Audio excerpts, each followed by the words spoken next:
Bonjour à tous, on se retrouve pour une position de finale, une étude dans laquelle il faudra réussir avec la position, réussir à gagner grâce à une bonne technique, hein, déjà trouver la façon d'arriver dans la situation avantageuse, hein, et ensuite avoir une bonne technique. Donc par exemple, il faut savoir que en finale, hein, la finale dame contre tour est gagnante.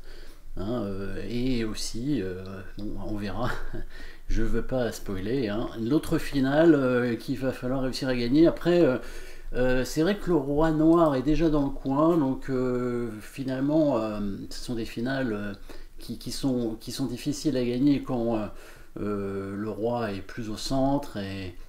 Mais là, avec le roi dans le coin, ça va assez vite. Donc déjà, il faut arriver à ça. Alors, pour l'instant, on a deux pions, donc passés liés, près de la promotion, mais les noirs ont une tour, bien sûr, qui est là à nous embêter.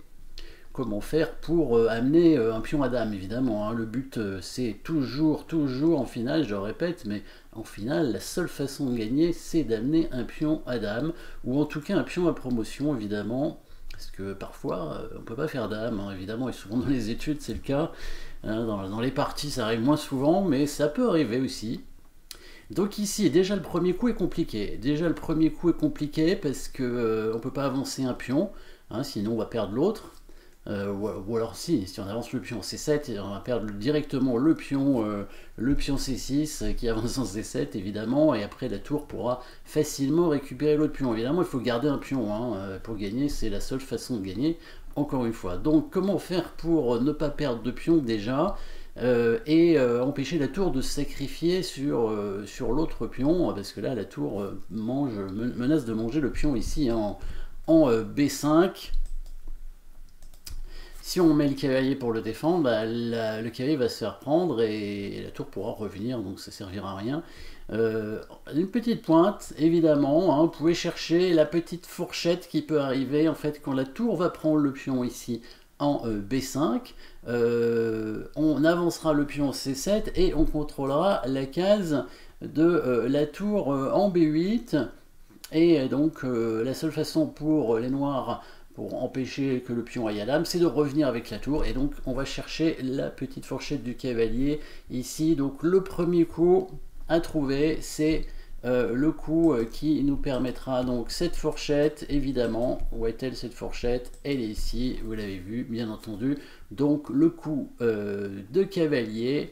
Bon, pour aller là, il n'y en a qu'un, hein, il ne peut pas aller ailleurs. C'est bien ce coup de cavalier. Un coup déjà difficile à trouver, mais on peut le trouver en se demandant comment faire pour éviter que la tour ne prenne le pion, étant donné que le cavalier ne peut pas le défendre, hein. Si le cavalier défend le pion, il est pris directement, hein. Mais bon là, évidemment, on n'arrivera à rien ici, hein. Les pions peuvent de toute façon pas avancer, et le roi est trop loin, hein. Si le roi attaque la tour va revenir attaquer le pion, et elle va prendre le pion B5, et elle va rapidement revenir pour attaquer l'autre.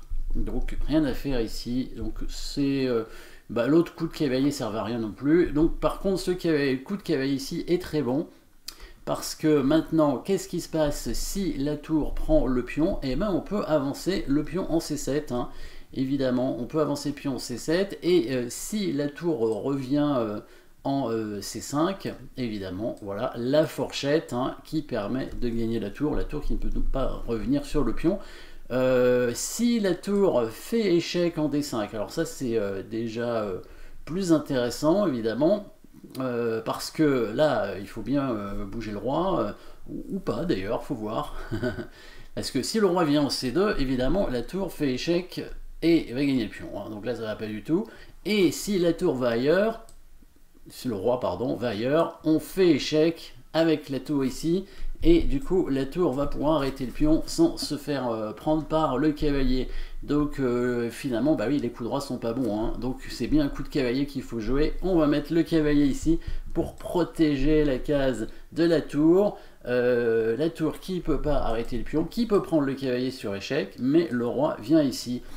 Et peut-être vous vous souvenez d'une position qu'on a déjà vue, c'est une position de Saavedra, ça s'appelle, hein, pour y retrouver dans les anciennes positions la position de Saavedra, où on a cette position à la fin.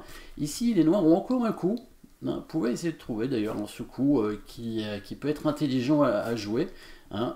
On joue sur un patte, étant donné que la tour noire ne peut pas revenir sur le pion. Les noirs vont anticiper le coup de pion qui va à dame pour faire un échec qui leur permettra d'être patte. Donc une attaque double bien sûr de la tour qui ne peut pas donner échec ici, par contre qui peut tenter en se mettant sur la case en D4 de faire échec ici sur cette case, et si les blancs font promotion dame, on fait échec, et oui, ici, forçant la dame à prendre, et la dame va contrôler la dernière case du roi, et ce sera patte.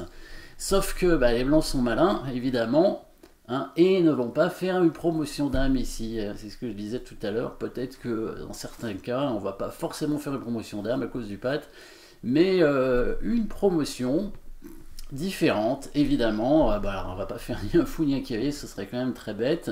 Non, on va faire une promotion tour, oui, comme dans la position de Saavedra en fait, hein, c'est la fin de, c'est la même fin d'étude en fait. On fait une tour ici, pourquoi? Parce que quand la tour viendra en C4, on la prendra et il n'y aura pas de patte, puisque la tour ne va pas contrôler la case du roi. Et alors en général, évidemment, roi tour contre roi tour c'est nul, hein, mais dans ce cas-là, très très particulier, la tour blanche menace mat ici. La seule façon de parer le mat, il n'y en a pas d'autre, c'est d'amener la tour en A4 pour bloquer la tour blanche. Sauf que là, évidemment, hein, vous pouvez chercher là aussi, toujours en mettant la pause si vous voulez, le coup des blancs qui permet de remenacer mat et donc de gagner la tour des noirs. On va mettre le roi en B3 et on remenace mat de l'autre côté cette fois, c'est symétrique, et cette fois la tour est perdue, puisqu'elle est prise au prochain coup par le roi, hein. Quoi qu'il arrive, hein, la tour noire ne peut rien faire pour éviter le mat. Le seul coup en fait pour éviter le mat, c'est le coup de roi peut-être ici, et voilà, le roi prend tour, etc. Donc dans cette première variante, parce qu'il y en a d'autres, ça fonctionne pas, les noirs ne peuvent pas donc prendre ce pion, bon c'est compliqué hein, malgré tout, hein, mais on arrive, j'avais prévenu au départ, hein, c'était compliqué, mais on arrive à empêcher donc les noirs de revenir sur le pion. Alors, autre variante, sur le coup de cavalier en C1, c'est si les noirs tentent d'être malins en faisant un échec avant. Hein, parce que là, cette fois, le coup de cavalier en D3 ne va pas être bon, puisque la tour reviendra sur les pions. Donc il faudra bouger le roi obligatoirement. Le roi qui va monter en direction de ses pions et a priori vers le roi noir aussi.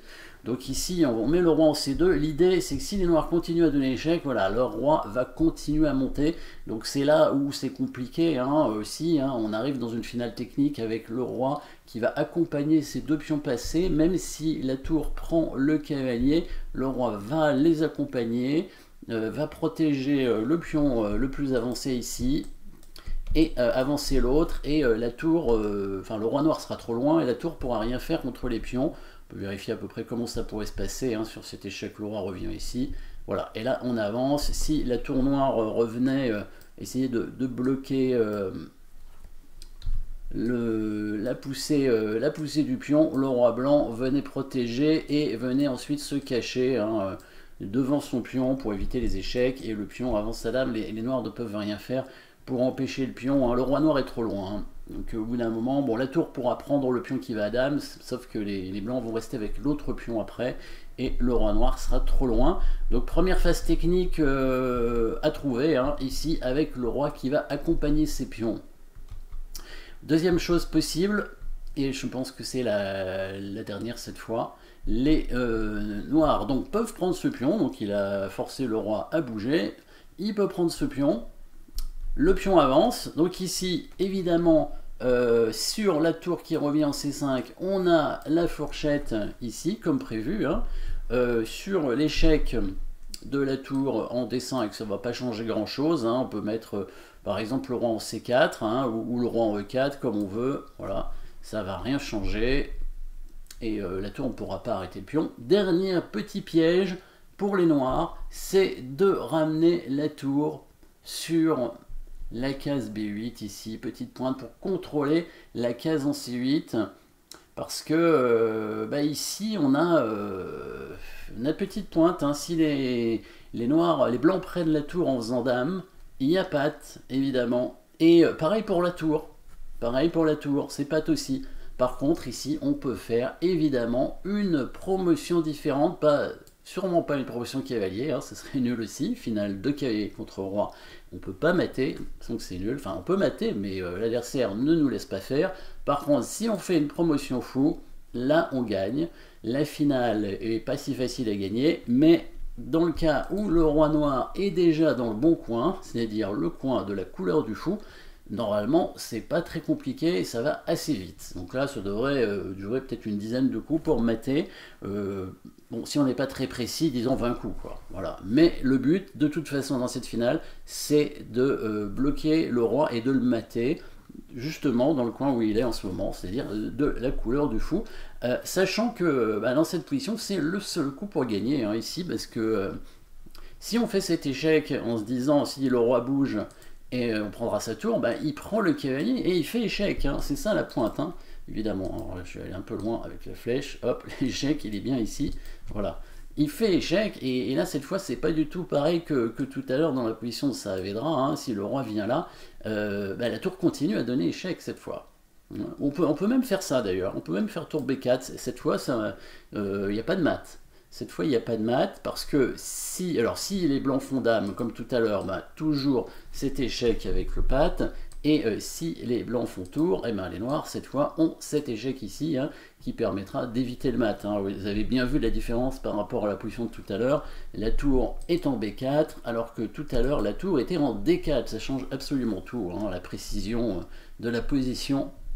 Donc ici, seul coup, pour gagner, c'est bien de faire une promotion fou. Donc finalement, dans cette petite étude qui a l'air assez simple, hein, au départ, entre guillemets, hein, avec peu de matériel en tout cas, un cavalier 2 pions contre une tour, hein, une façon technique de gagner, en fait, on a quand même 2 sous-promotions, hein, dans les variantes. Voilà, merci d'avoir suivi cette petite combinaison, cette petite étude, pardon, complexe malgré tout, hein, et puis à très bientôt.